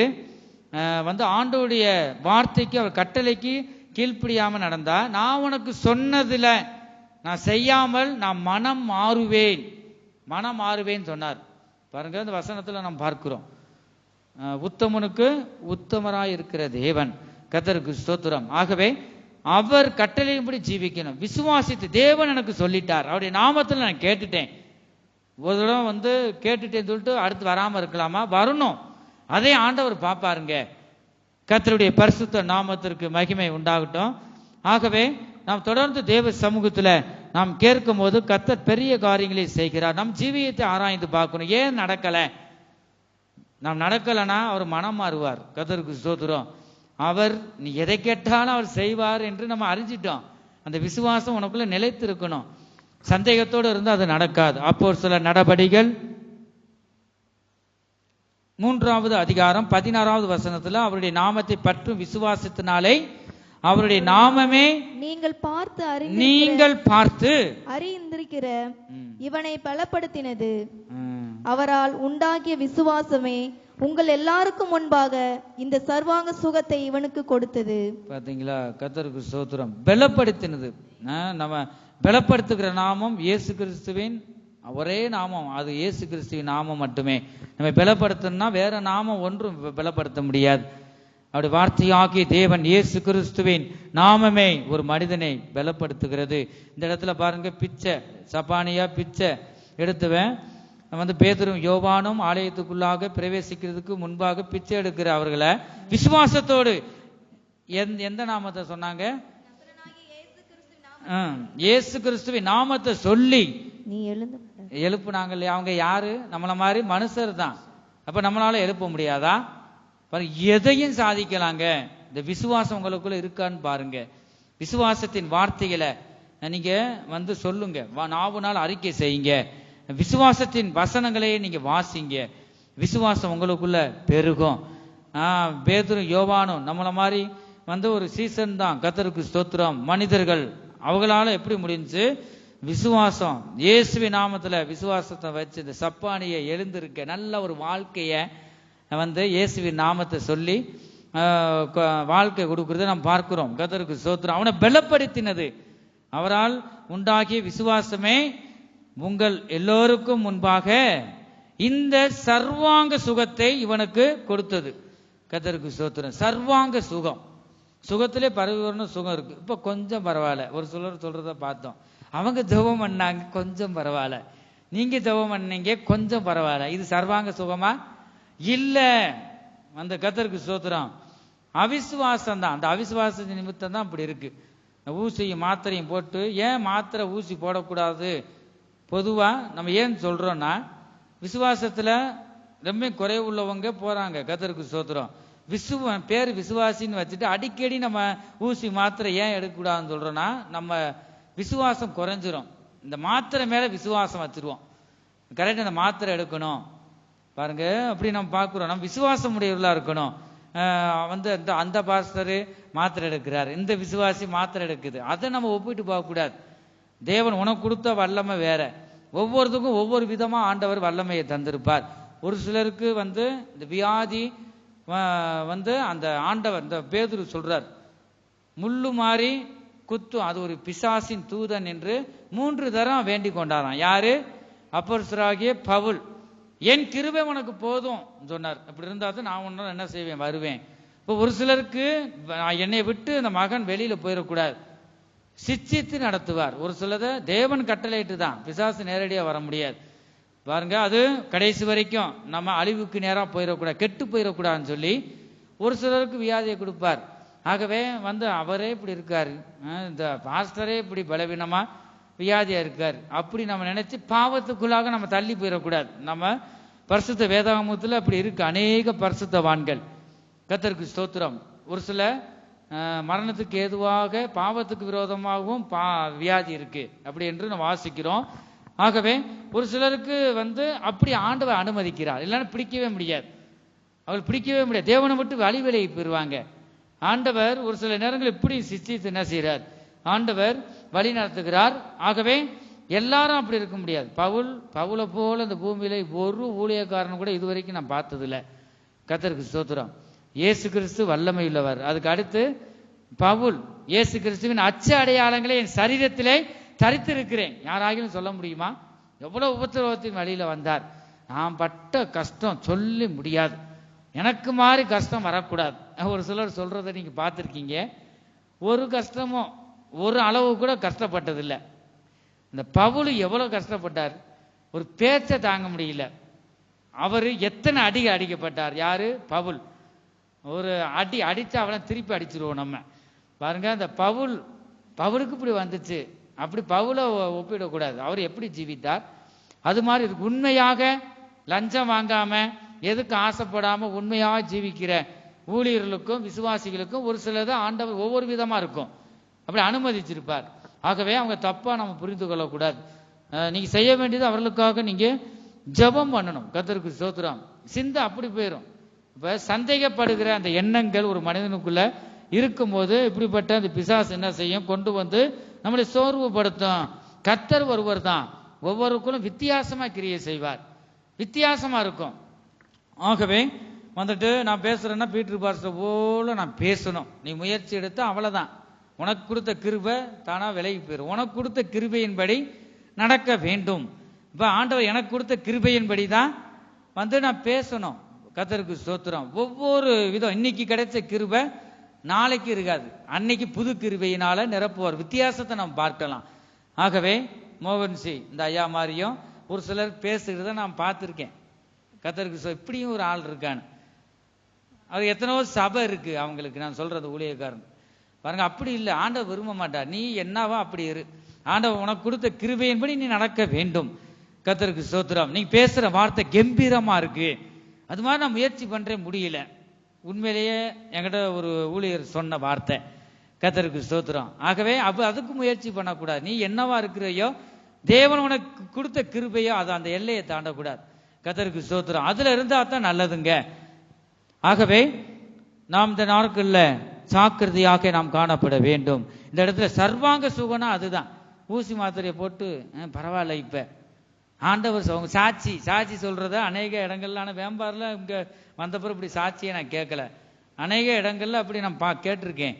ஊசி மாத்திரை எல்லாம் போட்டு பரவாயில்ல, கர்த்தர் சுகம் கொடுத்தார். யார் சுகம் கொடுத்தா? கர்த்தரா டாக்டரா? பாருங்க, அந்த கர்த்தர் சுகம் கொடுத்த பொய். அதுலயும் பொய் சொன்னா உனக்கு அந்த மாத்திரை கட்டுப்படுத்தும், மற்ற பூர்ண சுகத்தை தராது. கர்த்தருடைய பரிசுத்த நாமத்துக்கு மகிமை உண்டாகட்டும். அது துணிகரமா பொய் சொல்றது. சர்வாங்க சுகனா என்ன? உட்கார்ந்து பிச்சை எடுத்துவேன். சப்பானி பாருங்க, எழுந்து நடந்தான், தேவாலயத்துக்குள்ள போனான். அந்த நாட்களில் சப்பானிகளோ குருடர்களோ குறைவுள்ளவங்க ஆலயத்துக்குள்ள அனுமதிக்க மாட்டாங்க. குஷ்டரோகி போற பாளையத்துக்கு வெளியில தான் இருக்கணும், அப்படி ஒரு சட்டம் இருந்துச்சு. இவன் ஆலயத்துக்கு வெளியில தான் இருந்தான். சுகமான பிறகு நானும் அவர்களில் ஒருவன். பாருங்க, அப்படி ஆலயத்தில் வர்றதை பார்க்கிறோம். சப்பானியா இருந்தவன் எந்திரிச்சு நடந்தான். அப்படி நம்ம என்ன செய்யணும்? அவருடைய நாமத்தை நாம் பற்றி கொள்ள வேண்டும். சர்வாங்க சுகத்தை பெற்றுக்கொண்டான். இவன் சொல்லலாம், நான் சர்வாங்க சுகத்தை பெற்றுக்கொண்டேன். அந்த அதிகாரத்தை அடுத்து நீங்க வாசிக்கும் போது அவனுக்கு 40 வயதுக்கு மேற்பட்டவனா இருந்தானா. கர்த்தருக்கு ஸ்தோத்திரம். அவன் சர்வாங்க சுகத்தை பெற்றான் அல்லவா? நீங்க இப்ப பரவாயில்லையா, ஆரோக்கியமா இருக்கேன், கர்த்தர் எனக்கு சுகம் தந்தார் நீங்க சொல்லணும். லேச பலவீனருக்கும் ஏதோ பரவாயில்ல அப்படி சொல்லக்கூடாது. நான் சர்வாங்க சுகத்தை ஆண்டவர் தந்தார். ஏன்னா இந்த நாவு சொல்ற வார்த்தை அப்படியே பலிக்கும். கர்த்தருக்கு ஸ்தோத்திரம். பூர்ண சுகத்தோடு நான் இருக்கிறேன் அப்படி நாம் சொல்ல வேண்டும். ஒரு சிலர் கூட சொல்லியிருக்காங்க, இந்த கூட்டத்தில் உட்கார்ந்துருக்காங்க. கர்த்தருக்கு ஸ்தோத்திரம். எல்லார்ட்டையும் போய் ஜோமுன்றது அது என்ன பழக்கம்? கெட்ட பழக்கம். உனக்கு சந்தேகத்தின் ஆவி பிசாசு இருக்குன்னு அர்த்தம். கர்த்தருக்கு ஸ்தோத்திரம். முடியலன்னா எனக்கு போன் வரும், ஜெபம் பண்ணுனா அதோடு நீ அடங்கி வீட்டில் ஜெபம் பண்ணிட்டு இருக்கணும். இன்னொரு இடத்துக்கு போய் இனி எனக்காக ஜெபம் பண்ணுங்க அப்படி நீ சொல்லக்கூடாது. அப்படி இருந்தால் ஆலயத்துக்கு அன்னாலை போல நோக்கி துதிக்க வேணும். நீங்க போய் அங்கங்க ஜெபம் பண்ணீங்கன்னா அவங்களுக்குள்ள இருக்கிற தீய ஆவி உனக்குள்ள இறங்கிச்சுன்னா ஒன்றும் செய்ய முடியாது. வேதத்துல கடந்த நாட்களை பார்த்தோம். ஆகவே உங்களுக்கு ஜெபம் பண்ணிக்கங்க எனக்காக. அது அவிசுவாசம் தாங்க, சந்தேகம். ஒரு ஆள்கிட்ட சொல்லிட்டீங்கன்னா அப்படியே விட்டுரு. தேவன்கிட்ட சொல்றீங்களா, அப்படியே விட்டுருங்க. உங்களுக்கு கொடுக்கப்பட்ட ஊழியர்கிட்ட சொல்றீங்களா, அதோட விட்டுறணும். இங்க ஜெபம் பண்ணா நல்லா இருக்குமா, 4 மாவடியில போய் அங்க ஜெபம் பண்ணா விடுவிப்பாரா? உங்களுக்குள்ள என்ன இருக்கு சொல்லுங்க, வாயை திறந்து சொல்லுங்க. உங்களுக்குள்ள என்ன இருக்கு? சந்தேகம் இருக்குங்க. வேதம் சொல்லுது, நான் சொல்லல. வேதம் சொல்லுது. ஒரு நற்செய்தி கூட்டம் இருந்தா நீங்க ஊழியர்கிட்ட, உங்களுக்கு கொடுக்கப்பட்ட ஊழியர்கிட்ட சொல்லுங்க. சொல்லிட்டு நல்ல ஒரு சுவிசேஷ கூட்டம், இப்படி நற்செய்தி கூட்டம் இருக்குன்னா அதை தேவன் வாசம் செய்யற, இல்லைன்னு சொல்லல. ஒரு சபைக்கு இன்னொரு சபையில இருந்து இன்னொரு சபைக்கு நீங்க போகும்போது உபதேசங்கள் மாறும். எல்லாரும் ஒண்ணு போல இருக்க முடியாது. தேவ சத்தியத்தை சத்தியமா சொல்ல மாட்டாங்க. சத்தியம் உங்களை பின்வாங்க வைக்கும். அதனாலதான் போகக்கூடாது சொல்லிட்டு நான் சொல்றது. நற்செய்தி கூட்டம் அதுக்குள்ள நீங்க போங்க. ஒரு வார்த்தை என்கிட்ட சொல்லிட்டு போனீங்கன்னா உங்களுக்காக, நீங்க போற பிரயாணத்துக்காக எனக்கு ஜெபம் பண்ணுவோம், அதுக்காக தான் சொல்லிட்டு போங்க சொல்லிட்டு நான் சொல்ற வேண்டிய காரியம். கர்த்தருக்கு ஸ்தோத்திரம். ஒரு ஆள்கிட்ட சொல்லிட்டீங்கன்னா அப்படியே இங்க ஆண்டவர் இருக்கிறார் இல்லையா? அங்க பெரிய இடத்துல இருக்கு, விசாலமா இருக்கு, 1000 லட்சக்கணக்கான ஜனங்கள் வாராங்க. அங்க ஆண்டவர் இருக்கிறார். ஆலயத்தில் தேவன் இருக்கிறாரா இல்லையா? இருக்கிறார். விசுவாசிக்கணும். அந்த விசுவாசம் இல்லாதவங்க தான் என்ன செய்யறாங்க? அங்கங்க ஓடி அலைகிறாங்க. கர்த்தருக்கு ஸ்தோத்திரம். அங்க போனா சுகமாகும், இங்க போனா சுகமாகும். வசனம் என்ன இருக்கு? என் நாமத்தினாலே நீ எதை கேட்டாலும் அதை செய்வேன்னு சொன்னாரே. உன்னுடைய நாமத்துல தான் இருக்கேன்பா. நான் மனுஷனுடைய நாமத்தில வந்திருக்கிறேன். உம்முடைய நாமத்துல உன்னுடைய சமூகத்துல நான் இருக்கிறேன். நீங்க விடுதலையை தாங்க. நீ விடுவிக்கிற நாமம் இயேசுவின் நாமம் என்று வேதம் சொல்லுகிறது. நீங்க உதவி செய்யுங்க, இப்பொழுது எனக்கு உதவி செய்யுங்க. யாக்கோவை போல நீங்க விடாப்படியாக ஜெபிக்கணுங்க. அநேகர் நாம் பார்க்கிறோம் 20 வருஷம் 25 வருஷம் ஓடி அலைஞ்சுக்கிட்டு தான் இருக்கிறாங்க. நம்ம கண்ணால நம்ம பார்க்கிறோம். இன்னும் என்ன செய்யல? விடுதலை இல்லை. அவங்களுக்குள்ள என்ன இல்லை? விசுவாசம் இல்ல. அதுதான். கர்த்தருக்கு ஸ்தோத்திரம். விசுவாசம் உள்ளவங்க முயற்சி பண்ணுவாங்க. பெரியசாமிபுரத்தில் கூட நம்ம பார்த்தோம். நாங்கள் வந்த புதுசுல கண்ணால பார்த்த சம்பவம். அவங்க முயற்சி. தாய் ஒரு பக்கம் மகளுக்காக பரிந்து பேசுது ஆண்டவரோடு. குப்புரை கடிச்சு எல்லாரும் இருக்கிறாங்க. ஊழியக்கார சுத்திலும் போட்டு பாதத்தை, இயேசுவின் பாதத்தில் விழுந்து அலறி ஜெபிக்கிறாங்க. பாருங்க, அந்த அப்படி வேண்டுதல் வேணும்ல, ஒரு விசுவாசம். அதுதாங்க விசுவாசம். யார் பக்கத்துல இருந்தா வெக்கம் வரக்கூடாது, அவங்க இன்னும் நினைக்கிறாங்களோ அது இருக்கக்கூடாது. கர்த்தருக்கு ஸ்தோத்திரம். வெக்கத்தை கொண்டு வர்றது பிசாசு தான். சந்தேகத்துக்களை கொண்டு வர்றது பிசாசு. விடுதலை கொடுத்தாரா இல்லையா? கர்த்தர் சரி பரிபூர்ண சர்வாங்க சுகத்தை கர்த்தர் தந்தார் அந்த மகளுக்கு. ஆகவே அந்த அப்படிப்பட்ட விசுவாசம் நமக்கு எத்தனை பேர் ஜீவியத்தில் இருக்கு? இதுதாங்க சர்வாங்க சுகம். சர்வாங்க சுகத்தை ஆண்டவர் கொடுத்துட்டாருன்னா அவர் வழியிலே நாம் செல்ல வேண்டும். பிசாசத்துக்கு வலைய வைப்பான், கண்ணிய வைப்பான். அவன் நம்ம நினைக்கிறோம் சரீரத்தை விட்டு தான் வெளியில போயிருக்கான், அப்படியே காத்து நின்றுக்கிட்டே இருப்பான்.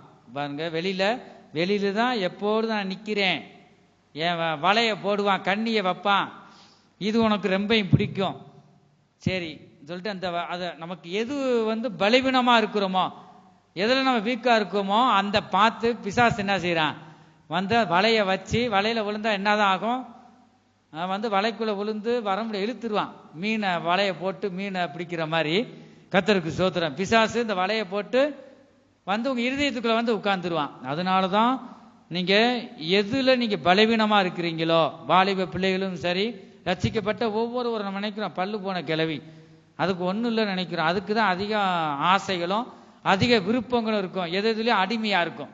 ஆட்டு ரத்தம், பன்னி ரத்தம் அதெல்லாம் வறுத்து சாப்பிடும், அதுல பலவீனமா இருக்கும். ஆண்டவர்கிட்ட வந்த பிறகு அறிக்கை செய்து அது இல்லாம சில காலம் இல்லாம இருக்கும், கடைசி வரைக்கும் அதுல கரெக்டா இருக்கணுமே. பிசாசு இது உனக்கு பிடிக்கும்ல, சொப்பனத்திலேயே கொண்டு வருவான். நம்ம நினைக்கிறோம் அந்த நினைவுக்கு அப்படியே கொண்டு வருவான். கொண்டு வரும்போது அதுல விழுந்துரும். அந்த நினைப்புல வந்தாலுமே அதை நீ மோந்து பார்த்தாலும் சாப்பிட்டது மாதிரிதான். கர்த்தருக்கு ஸ்தோத்திரம். ஆகவே இதுல நம்ம ஜாக்கிரதை உள்ளவர்களாய் நாம் காணப்பட வேண்டும். ஆகவே தேவன் பலைய கண்ணியே, பாடல் கூட இருக்குல்ல, கன்னிகளில் சிக்கிடாமல் கண்மணி போல் காத்திடும், கண்மலையும் மீட்பருமே காவலும் நீரை, கன்னிகளில் சிக்கிடாமல் கண்மணி போல் காத்திடும், கண்மலையும் மீட்பருமே காவலும் நீரை. ஹல்லேலூயா. ஆகவே உங்க பிள்ளைகளுக்காகவும் நீங்க என்ன செய்யணும், ஜெபிக்கணும். பிள்ளைகளும் உங்க தாய் தகப்பனுக்காக ஜெபிக்க வேணும். எத்தனை பேர் இந்த காலையில நீங்க ஜெபம் பண்ணீங்க, கைகளை உயர்த்துங்க பார்ப்போம். வாரம் சொல்லத்தான் செய்யறேன். அதுல ஒரு சிலர் கைகள் எல்லாம் நல்லா தூக்கத்துல ஓடிடுச்சு, கடைசியில அதுவும் வயசாயிருச்சு, என்ன செய்ய, நடக்கவே சக்தி இல்லை. செவத்துல செவர்ல சாயிறது நல்லதுதான். அதை நீங்க வந்ததும் செவத்துல சாஞ்சிடக்கூடாது. குறுக்கு வலிக்கும் போது பின்னாடி போய் நீங்க சாஞ்சிக்கிறலாம். ஆகவே தூங்கிடக்கூடாது. கணநித்திரையின் ஆவி, அது பிசாசின் ஆவி. உங்க வசனத்தை கேட்க கூடாதபடி நல்ல தூக்கத்துல கொண்டு போயிடுவான். ஒரு சிலர் தூக்கத்துல போய் சொப்பனமே கண்டுருவாங்க, தன்னை மறந்து தூக்கிடுவாங்க. அப்படி இருக்கக்கூடாது. நம்ம தேவ ஆலயத்துக்கு எதுக்காக வந்திருக்கிறோம், இந்த கர்த்தருடைய வார்த்தையை கேட்க முடியாது வந்திருக்கு. நல்லா தூங்கிட்டு இருந்தீங்கன்னா உங்க தூக்கம் பக்கத்தில் உள்ளவங்களை தாக்கும், கடைசி எங்க என்னையும் தூக்கத்துல கொண்டு போயிடும். ஆகவே நீங்க ஜாக்கிரதையா இருக்கணும். போ பிசாசை இயேசுவ நாமத்துல கணநித்திரையின் ஆவியை நீங்க கடிந்து கொள்ளணும். கடிந்து கொள்ளும் போது அது நமக்குள்ள வராது. கர்த்தருக்கு ஸ்தோத்திரம். ஆகவே நீங்க ஜெபம் பண்ணணும். அதிகாலையிலிருந்து உங்க பிள்ளைகளுக்காக பிள்ளைகளுடைய நாமத்தை நீங்க சொல்லி, ஒவ்வொரு பெயரை சொல்லி, இயேசு கிறிஸ்துவின் நாமத்துல சொல்லி நீங்க ஜெபம் ஸ்தோத்திரம் பண்ணணும். ஜெபம் பண்ண நேரலாட்டி ஒரு 10 ஸ்தோத்திரம் ஒவ்வொரு பிள்ளைகளுக்கும் நீங்க பண்ண வேண்டும். கர்த்தருக்கு ஸ்தோத்திரம். பிள்ளைகளும் உங்க தாய் தகப்பனுக்காக நீங்க ஜெபிக்கணும். உங்களுக்கு ருசிக்கு வாய்க்கு ருசியா ஜெப சமையல் பண்ணி, சமையல் ஆகட்டும் சொன்னா அப்படி ஆகிருமா? நம்ம என்ன செய்யணும், காய்கறியில அறுத்து அத்தனை வேலையும் இருக்கு. கர்த்தருக்கு ஸ்தோத்திரம். பிள்ளை இந்த பிள்ளைக்கு இது பிடிக்காது, இதுக்கு வேற ஏதாகிலும் செய்யணும். பார்த்து செய்யறாங்க. சாப்பிடும் போது நீங்க என்ன செய்யணும், ஆண்டவரே அந்த செஞ்ச கரங்களை ஆசீர்வதிங்க, எங்க அம்மாவை ஆசீர்வதிங்க, எங்க அப்பாவை ஆசீர்வதிங்க, அப்படியே நீங்க ஸ்தோத்திரம் பண்ணணும். அப்பதான் நீங்க வளர்ந்து உங்களுக்கு ஒரு குடும்பம் வரும்போது உங்க பிள்ளைகளுக்கு கற்றுக் கொடுக்க அது தோதா இருக்கும். இது ஒரு ஆசீர்வாதமாய் இருக்கும். எத்தனை பேர் சாப்பிடும் போது ஸ்தோத்திரம் பண்றீங்க, சாப்பிட்ட பிறகு அந்த ஆகாரத்தை தந்தீங்களே உங்களுக்கு ஸ்தோத்திரம் என்று சொல்றீங்க. கைகளை உயர்த்துங்க. சாப்பிடும் போது உண்மையாக கைகளை உயர்த்தணும். ஒரு சில கரங்கள் இருக்கு, ஆனா நீங்க ஸ்தோத்திரம் பண்ணணும். இந்த அரிசி எங்கெங்கயோ வந்திருக்குங்க, நீங்க அதே மாதிரி பிடி அரிசியும் நீங்க எடுத்து வைக்கணும். இதெல்லாம் செஞ்சதுனாலதான் நான் சொல்றேன். கர்த்தருக்கு ஸ்தோத்திரம். ரட்சிக்கப்பட்ட பிறகு பிறந்ததுனால இந்த அனுபவம் எல்லாம் ஆண்டவர் கொடுத்தார். ஆகவே நான் அறிஞ்ச இந்த சத்தியத்தை நான் எனக்குள்ள மட்டும் வைக்கக்கூடாது, நான் பெற்ற ஆசீர்வாதத்தை உங்களுக்கு சொல்லணும். எதையும் ஒழிக்க கூடாது. கர்த்தருக்கு ஸ்தோத்திரம். உலைக்கு போடுறதுக்கு முன்னாடி ஒரு பிடி அரிசியை அப்படியே எடுத்து வச்சு ஒரு கை எடுத்து வச்சிருவோம். கர்த்தருக்கு ஸ்தோத்திரம். அது அந்த கர்த்தருக்கு ரட்சிக்கப்படாதவ கூட அப்படி நாம் பார்க்கிறோம். ஸ்கூல்ல படிக்கும் போது ரவுண்டா தான் உட்கார்ந்து சாப்பிடுவோம். கர்த்தருக்கு ஸ்தோத்திரம். படிக்கும் போது பெரிய தூக்கு சட்டி பாருங்க, மற்றவர்கள்லாம் ஸ்கூல்ல வாங்கி சாப்பிடுவாங்க. எப்படி படிப்பு வரும்? நம்ம அநேக நேரம் அப்படி வேதனைப்பட்டு நான் வரிந்திருக்கிறேன். ஆண்டவரே படிச்சிருந்தா நல்லா இருக்குமே, 6ஆம் 7ஆம் வகுப்புக்கு மேல தாண்டி போக முடியலையே. என்னப்பா பேதுரு படிச்சிருக்காரா? இல்லை, ஆனால் நீங்கள் இருந்தீங்க, போதிச்சிங்க. ஆனால் இந்த நாட்களில் படிச்சிருந்தா நல்லா இருக்குமே. இந்த அப்போஸ்தலராகிய பவுல் படித்ததுனால தான் அநேக நிருபங்களை எழுதினார். படிப்பு வேணுமாப்பா. எங்கள் வீட்டில் எதிர்மறை நான் செயல்பட்டேன். எங்கள் அம்மா அப்பா கலெக்டருக்கு, மாவட்ட கலெக்டருக்காவது படிக்க வைக்கணும் சொல்லிட்டு அதெல்லாம் முயற்சி எடுத்தாங்க. அதுக்கு எதிராக எனக்கு வந்த படிப்பு வந்தால் தானே. நல்லா தூக்கு சட்டி அவ்வளோ இருக்கும், சாப்பாடு போட்டு இப்போ நல்லா சாப்பிடு, வகுறு இருக்காது, ஒட்டி பாம்பு ஒரு மாதிரி ஒட்டி போய் தான் இருக்கும், எவ்வளோ சாப்பிட்டாலும் எலும்பாது பாருங்க. அந்த அளவுக்கு அந்த நாட்களில் அப்பளப்பு, வட்டப்பளப்பு பொரிச்சு, ஆம்லேட்டு, நாட்டுக்கோழி முட்டை ஆம்லேட்டு பொரிச்சு, நல்லா சரியான ஆகாரம், கர்த்தருக்கு ஸ்தோத்திரம். அப்படி வச்சா இப்படி இருக்கு, வேலைக்கு போகிற மாதிரி போகிறது படிக்க. ஏன் இதெல்லாம் சொல்கிறேன்னா, இதை நம்ம இப்படி சொன்னால் நான் வெக்கப்பட்டு போயிடுவேன் இல்லை, இதெல்லாம் உங்களுக்கு ஏதுவாக இருக்குன்னு தான். சாப்பிட்டுட்டு ஃபுல்லாக சாப்பிட்றது, வீட்டுக்கு போனதும் சாப்பிட்றது, ஒரு நாளைக்கு 5 தரம் சாப்பிட்றது. ஸ்கூலில் தான் படிக்கிறோம் 5 தரம், கர்த்தருக்கு ஸ்தோத்திரம். ஆனால் எந்த அளவுக்கு இருந்தேன்னா அந்த அளவுக்கு இப்போ 2 தரம் இல்லை 3 தரம் தான் இப்போ, கர்த்தருக்கு ஸ்தோத்திரம். அப்படிலாம் சாப்பிட்டோம். ஏன் சொல்ல வரேன்னா, ரவுண்டா சாப்பிடுவோம். இதுலேயும் கேட்பாங்க ஆசைப்பட்டு, இந்த பையங்களுக்கு 5-6 பேர் ரவுண்டா அதில் என்ன செய்வாங்கன்னா, நான் ஊட உட்காந்துருக்கு, நம்ம எல்லாருக்கும் ஊட சாப்பாடு ஆளுக்கு கொஞ்சம் கொஞ்சம் சாமிக்கு, அதுக்காக சொல்ல வந்தேன். இது சாமிக்குன்னு வச்சாங்க, நீங்கள் வைங்க சாமிக்குன்னு. நீ எந்த சாமிக்கு வச்ச சொல்லிட்டு ஏதாவது ஒரு நீ சாப்பிடுப்பா, ஆகாரத்தை வேஸ்ட் பண்ணாதேன்னு சொல்லிட்டு நான் வைக்க மாட்டேன். கர்த்தருக்கு ஸ்தோத்திரம். அவங்க அவரவரை மற்ற சாமிகளை இருக்காங்க. கிறிஸ்தவங்க யாரும் கிடையாது. ரவுண்டாக சாப்பிடும்போது அவங்கள நேசித்தேன் இந்த சிறு வயதுல இருந்தே. ஆகவே சாமிக்குன்னு வைக்கிறாங்க. அதுபோல் நீங்கள் உலைக்கு போகிறதுக்கு முன்னாடி இது கர்த்தர் வசனம் இருக்குது, அதில் நம்ம பார்க்குறோம். ஆகாரம் உண்டாகும்படி பண்டகசாலையில் நீங்கள் கொண்டு வாங்க சொல்லிட்டு வேதம் மல்கியால நான் வாசிக்கிறோம். ஆகவே அப்படி செய்யும் போது நீங்கள் ஒருபோதும் வெக்கப்பட்டு போக மாட்டீங்க. அரிசி கொஞ்சம் இருக்கும் போது ஏன்னா கர்த்தருக்கு நீ தந்திருக்கிற, அதை திருவிருந்து ஆராதனை முதல் வாரத்தில் நீங்கள் கொண்டு தேவனை மகிமைப்படுத்தணும். கர்த்தருக்கு ஸ்தோத்திரம். இதுவரைக்கும் எந்த குறைவும் இருந்ததில்லை என் வாழ்க்கையிலும். அப்படி செஞ்சதுனால தான் கொஞ்சம் இருக்கும் போதே ஆண்டவர் தருவார். ஆகவே கர்த்தர் எனக்கு தருகிறார். நான் என் வாழ்க்கையில என் குடும்பத்தில் அப்படி செஞ்சதுனால எனக்கு தரார். இது வரைக்கும் என் குடும்பத்துக்கு எந்த குறைவும் இல்லை. ஆனால் சபையில் குறைவுபடுது. எது ரேஷன் அரிசி தான் நாம் போடுறோம். கர்த்தருக்கு ஸ்தோத்திரம். நல்ல அரிசி வர்றது யாரு குறை? உங்கள் குறைகள் தான். அதெல்லாம் நீங்கள் ஒவ்வொருவரும் அறிக்கை செய்து 4 வாரத்துக்குரிய அரிசியாவது கொடுக்கணும். உண்மையாக நீங்கள் செய்யணும். செய்யும் போது கர்த்தர் பெரிய காரியங்களை செய்கிற, இதெல்லாம் பார்க்கும்போது வேடிக்கையாக இருக்கும். இதெல்லாம் வேதத்தில் உள்ள காரியமாய் இருக்கிறது. கர்த்தருடைய பரிசுத்த நாமத்திற்கு மகிமை உண்டாகட்டும். சர்வாங்க சுகம் இந்த மனிதனுக்கு கிடைத்தது. ஆகவே எல்லாரும் எழுந்து நிற்பமாக. எழுந்து நின்று அந்த சர்வ வல்லமையுள்ள தேவனை நோக்கி நாம் பார்ப்போமாக.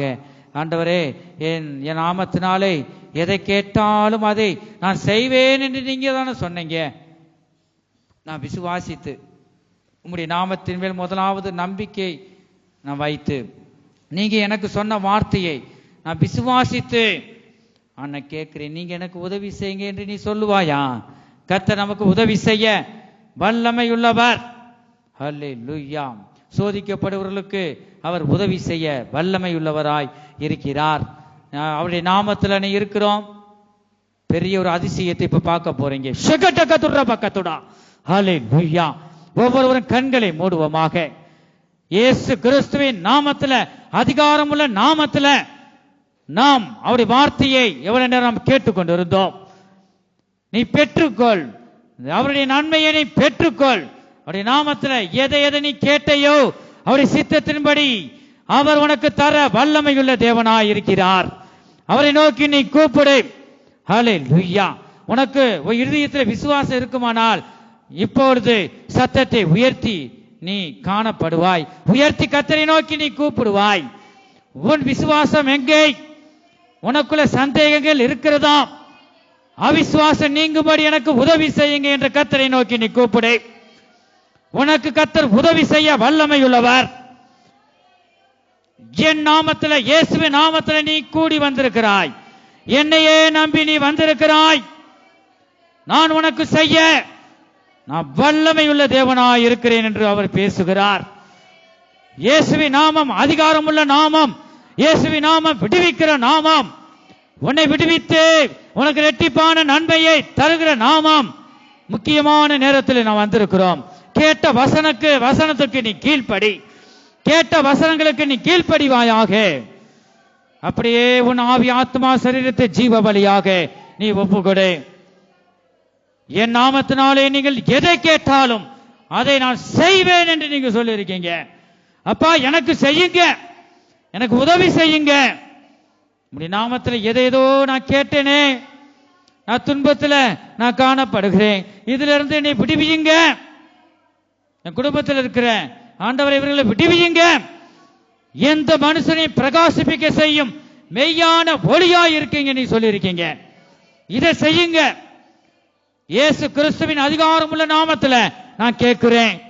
ஆண்டவரை வீட்டில் யார் யார் ரட்சிக்கப்படலையோ அவர்களாம் ஆண்டவர் ரட்சிக்க நீங்க உதவி செய்யுங்க.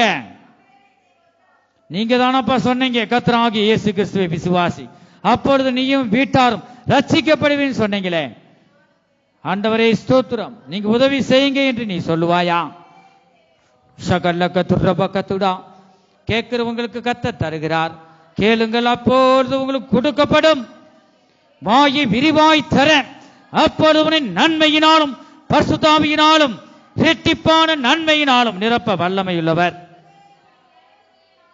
அப்படி நாமத்தினாலே நாம் கேட்கும் போது ஒவ்வொருவருக்கும் கர்த்தர் தந்து வழி நடத்துகிறார். கர்த்தர் இந்த வார்த்தை மூலமாக கர்த்தர் ஒவ்வொருவரையும் இரட்டிப்பான நன்மையை தந்து கர்த்தர் வழி நடத்துவாராக. கர்த்தருக்கு ஸ்தோத்திரம். வானத்திலும் இந்த பூமியிலும் வல்லமையான ஒரு நாமம் உண்டு. வானத்திலும் இந்த பூமியிலும் வல்லமையான ஒரு நாமம் உண்டு. மனுஷருக்குள்ளே வல்லமையான வேறொரு நாமமில்லை. மனுஷருக்குள்ளே வல்லமையான வேறொரு நாமமில்லை. அவர் நாமம் இயேசு கிறிஸ்து. கரங்களை தட்டி அவர் நாமம் இயேசுவின் நாமத்தின் மேல் நம்பிக்கை விசுவாசம் வைப்போமாக. இயேசு கிறிஸ்து, அவர் நாமம் இயேசு கிறிஸ்து. அநேகர் கர்த்தர் விடுவிக்க போகிறார். ஹல்லேலூயா. பரிசுத்தம் உண்டு. நீ கேட்டுக்கொண்ட விண்ணப்பங்களை அவர் நிறைவேற்றி தரப்போகிறார். ஹல்லேலூயா. அவர் நாமத்தில் விசுவாசித்தால் தேவனுடைய மகிமையை காண்பாய். நித்திய ஜீவனும் நானே உன் பரிகாரியாகிய கர்த்தர். ஹல்லேலூயா. உன்னை குணப்படுத்தும் வல்லமை, குணப்படுத்தும் வல்லமை, ஆரோக்கியத்தை தருகிற வல்லமை நம்மை நோக்கி கடந்து வந்து கொண்டிருக்கிறது. ஹல்லேலூயா. அவர் நாமம் இயேசு கிறிஸ்து. அவர் நாமம் இயேசு கிறிஸ்து. அவர் நாமம் இயேசு கிறிஸ்து. அவர் நாமம் இயேசு கிறிஸ்து. வானத்திலும் இந்த பூமியிலும் வல்லமையான ஒரு நாமம் உண்டு. வானத்திலும் இந்த பூமியிலும்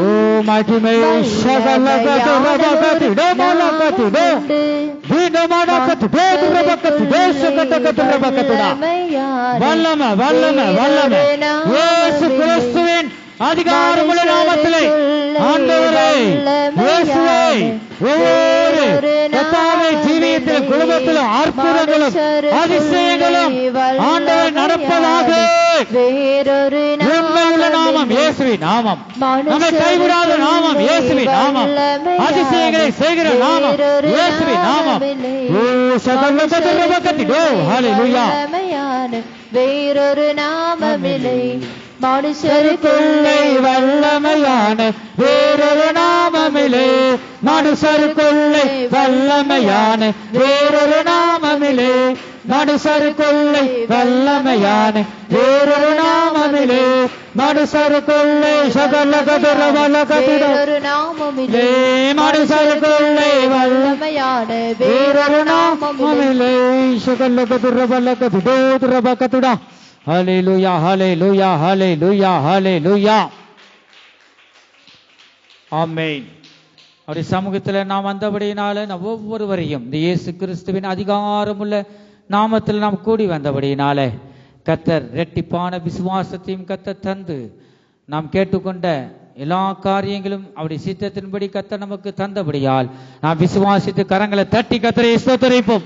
சுக்கட்டு கத்துற பக்கத்துடா. சோத்திரம் சோத்திரம் சோத்திரம் சோத்திரம் சோத்திரம் சோத்திரம். ஆகவே நாம் கை தட்டுறது எதை குறிக்கிறது சொல்லுங்க, யாராக ஒருத்தர் சொல்லுங்க. தேவனை மகிமைப்படுத்துறது. ரெண்டாவது, நமக்குள்ள பாருங்க, நமக்குள்ள இருக்க சந்தோஷத்தை வெளிக்காட்டுறது. கர்த்தருக்கு ஸ்தோத்திரம். அதனால தான் ஸ்கூலில் கூட நாம் பார்க்குறோம், ஏதாவது ஃபஸ்ட்டு அங்கே பார்க்குறோம், ஓட்ட போட்டியோ எதுலேயுமே ஃபஸ்ட்டு எடுக்கும் போது முன்னாடி வர சொல்லி என்ன செய்கிறாங்க, சும்மா கொடுத்துட்டு உட்காருன்னு சொல்கிறாங்களா? எல்லாரையும் தட்டி கரங்களை தட்டி உற்சாகப்படுத்துகிறாங்க. அதுதான் நமக்குள்ள இருக்க சந்தோஷம். எவ்வளோ நேரம் கர்த்தருடைய வார்த்தையை கேட்டோம். கர்த்தர் இவ்வளவு நன்மையை செய்திருக்கிறார், இன்னும் அவ்வளவு நன்மையை நமக்கு வைத்திருக்கிறார். உங்களுடைய வார்த்தைக்காக நன்றி ராஜா. நமக்கு இருக்கிற சந்தோஷத்தை வெளிக்காட்டுறது தான் கை தட்டுறது. ஆகவே எல்லாருக்கும் முன்னாடி இந்த பிள்ளை பாருங்க, அவ்வளவு கஷ்டப்பட்டு சாதாரணமா ஃபர்ஸ்ட் வரல பாருங்க, வரும்போது எல்லாரும் கை தட்டும் போது இவனுக்கு ஒரு சந்தோஷம். இன்னும் பாருங்க அவனை போல நானும் என்ன செய்யணும், ஃபர்ஸ்ட் ரேங்க் எடுக்கணும். ஒவ்வொன்றுக்கும் நாம் பார்க்கிறோம். ஆகவே அது கை தட்டுறது ஒரு சந்தோஷத்தை வெளிப்படுத்துறது. ஆகவே கர்த்தர் என்னோடு பேசினார், ஆண்டவர் இப்படி வார்த்தைக்காக நன்றி, நமக்குள்ள சந்தோஷத்தை வெளிப்படுத்தி தேவனை நாம் மகிமைப்படுத்துறது. ஆகவே நாம் தொடர்ந்து கர்த்தர் தாமே ஒவ்வொருவரையும் காத்து கொள்ள வேண்டும். ஒவ்வொரு நிமிஷமும் கர்த்தருடைய பாதுகாப்பு இருக்கணும். கர்த்தர் நம்மோடு பேசின ஜீவனுள்ள வார்த்தைகளுக்காய் கர்த்தரை ஸ்தோத்திரிப்போம்.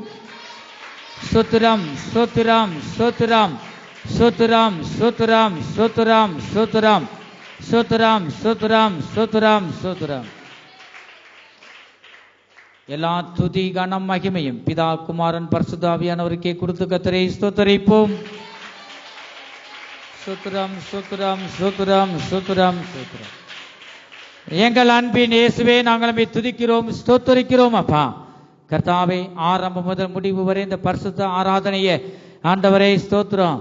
கர்த்தா, நீங்க எங்க மத்தியில நீங்க வழி நடத்துனீங்களே, ஒவ்வொரு பகுதியிலும் கர்த்தா நீங்க நடத்தி தந்தபடி கிருபைகளுக்காக ஸ்தோத்திரம். இவ்வளவு நேரம் நீர் எங்களோடு நீங்க பேசினீங்களே, நாங்கள் ஆண்டவரே ஸ்தோத்திரம், நீங்க பேசின வார்த்தைகளுக்கு ஆண்டவர் நாங்கள் ஒப்பு கொடுத்து, கேட்ட வசனத்துக்கு நாங்கள் ஒவ்வொருவரும் கர்த்தா ஒப்பு கொடுத்து ஜீவிக்க ஒவ்வொருவருக்கும் உதவி செய்யுங்க. ஆண்டைய நாமத்தினாலே எதை கேட்டாலும் அதை நான் செய்வேன் என்று சொன்னீங்க. அநேகமுடைய பிள்ளைகள் கர்த்தாவே எத்தனோ காரியங்களை கர்த்தாவே கேட்டிருப்பாங்க, எது நிறைவேறலையோ அதெல்லாம் இயேசு கிறிஸ்துவின் அதிகாரம் உள்ள நாமத்துல நிறைவேற்றி தாங்க. கையிட்டு செய்கிற வேலையை நீங்க ஆசீர்வதிங்க ஆண்டவரே. நீங்க ஒரு நாள் வருவீங்க, இந்த நாளை நாங்கள் ஆண்டவரே எங்களுக்கு தெரியாது, ஆனா உமக்கு தெரியும். கர்த்தாவே, நீங்க வரும்போது ஆண்டவரே கடைசி எக்கால சத்தம் இந்த பூமியில கேட்கும் போது ஆண்டவரே கர்த்தாவே உம்மை சந்திக்க எங்களை ஒவ்வொருவரையும் ஆயத்தப்படுத்துங்க. ஒவ்வொருவரையும் பேர் பேராய் பெரியோர் முதல் சிறியோர் வரைக்கும் ஆசீர்வதிங்க, பாதுகாத்து கொள்ளுங்க, வழி நடத்துங்க. இயேசு கிறிஸ்துவின் மூலமாய் வேண்டிக் கொள்கிறோம் எங்க நல்ல பிதாவே, ஆமென். நாம் தொடர்ந்து சொல்லுவோம், என் ஆத்துமாவை கர்த்தரை ஸ்தோத்தரி, என் முழு உள்ளமே அவருடைய பரிசுத்த நாமத்தை ஸ்தோத்தரி. என் ஆத்துமாவை கர்த்தரை ஸ்தோத்தரி, அவர் செய்த சகல உபகாரங்களையும் மறவாதே. ஆமென். கர்த்தராகிய இயேசு கிறிஸ்துவுடைய கிருபையும் தேவனுடைய அன்பும் பரிசுத்த ஆவியுடைய ஐக்கியமும் அவருடைய பாதுகாவலும் நம்ம அனைவருடன் கூட என்றென்றைக்கும் சதா காலங்களிலும் இருப்பதாக.